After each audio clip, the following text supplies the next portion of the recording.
Right, hello everyone. Welcome to an August 2024 update of Blood Bowl 3. The following is going to be all about what data sits behind the games that we all play. So how many we played, what teams are doing well, how many wins, draws, or losses each team's doing, all that sort of fun stuff is contained in this. So let's, without further ado, move into the first slide. It says, there we go. So, what we can see here is we've actually got matches played by month between March and August of this year.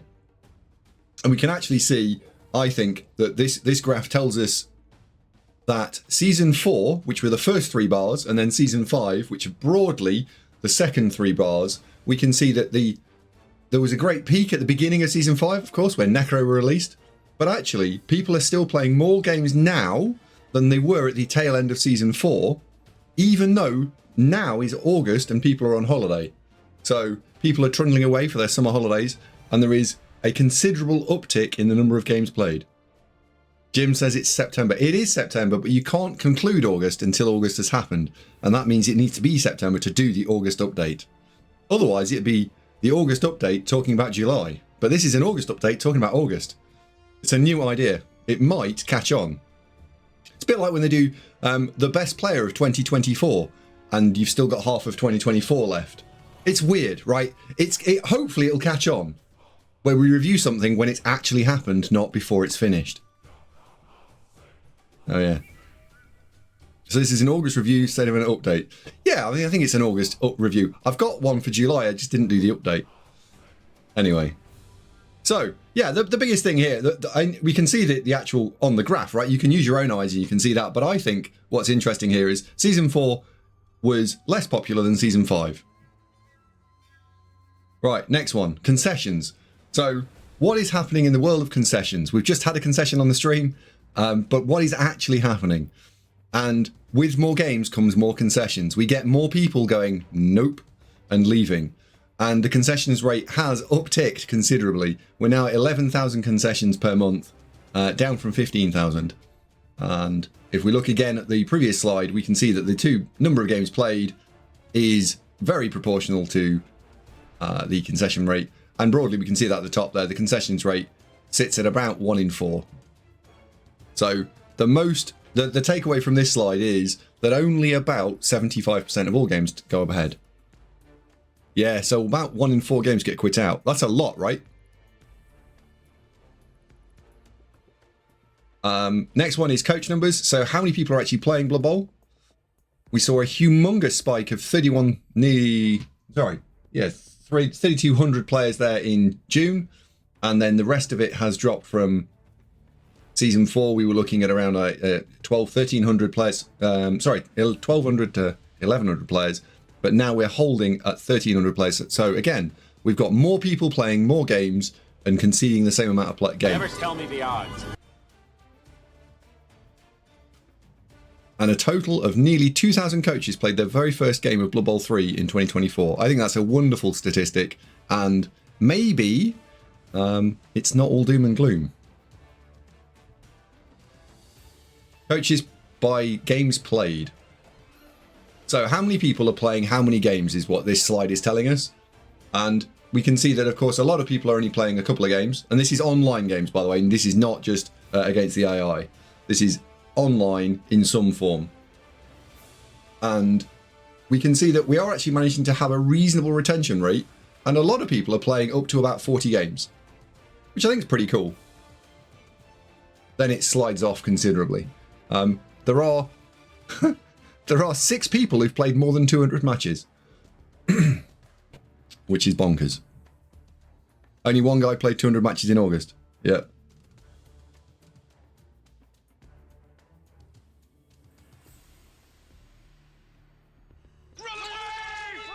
40 games is about enough to do the Blood Pass. Yeah, Botnot, you're quite right, yeah. 3 people played 200 games in 1 month.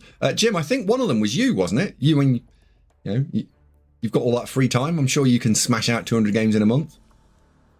And think about how many games per day 200 games in a month is. That's averaging more than 6 games a day. And if a game takes you an hour, maybe an hour and a half, that's someone sat playing Blood Bowl 3 for somewhere between 6 and 9, well, more than 9 hours, isn't it, right? It's a job, yeah. It's a lot of time. That is a lot of time. There should be an award for that. We could call it streamer. I haven't played that many games of Blood Bowl 3 in a month. BB Nut, that's the next slide. So, how many games have been played?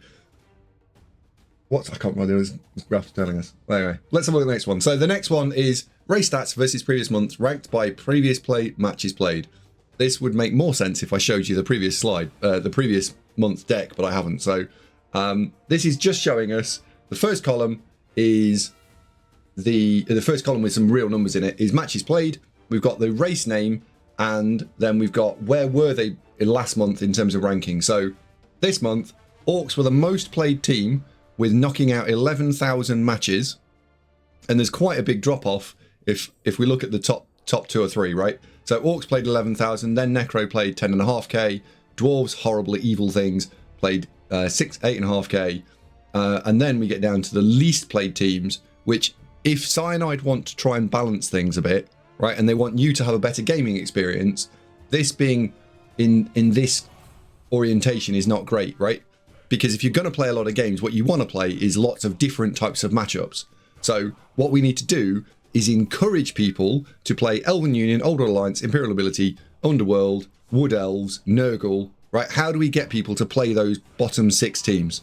Because they were in the bottom 6 last month, they're in the bottom 6 this month, and the top teams last month were the top 4, in fact the top 5 were the same 5. So Orcs, Necro, Dwarves, Chaos and Undead for the last 2 months have been the top 5. And I think the way you can probably do that is by giving out some sort of reward for, if Astrator, who's in the chat right now, wants to play 20 games of Wood Elves, Astrator will give you something. I don't know what, but we'll hand you something. If L-Plate Gamer rocks up and plays 20 games of Old World Alliance, then that would be great. BB Jock says change the ladder structure. Yes, that's another incentive. If there was something to incentivize people, you can either give rewards for playing a race, or you can structure the ladder in such a way that it is now enjoyable to play OWA, for example, or Imperial Ability, or whatever. Next one, race stats versus previous month, ranked by win rate. So the last one was ranked by number of games played. This is now ranked by win rate. So if you're a power gamer and you're looking for what are the strongest races, then this is the graph for you, or the chart for you. Undead 56%, the clear winner. Undead being very, very powerful. Orcs at 52, Lizards at 52, Necro, Dark Elves, Skaven. So there's a real mixture of different types of team, right? Hybrid team, bash team, hybridy team. I think that's a hybrid team. Elf, elf, elf. So Wood Elves have got a good win rate, although they're not played very much. And weirdly, Dwarves are not actually that good. You have the data on team value. I do. I don't know if it's in the slide deck.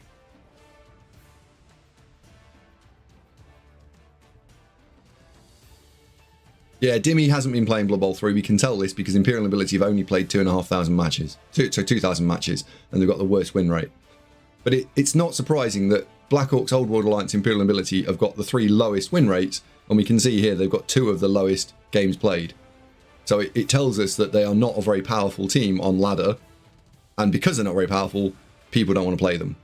The teams that have got the highest games played are the powerful teams. They also happen to be on mostly really durable. So yeah, that's the update for this month. I haven't got any more slides, I don't think. No more slides. If there's anything you would like me to put in, send me a DM. I will and send it over to the content creator of this slide deck, Trev, and we will see if we can add that for the September update for you. But yeah, thank you very much indeed. Back to the regularly scheduled programming.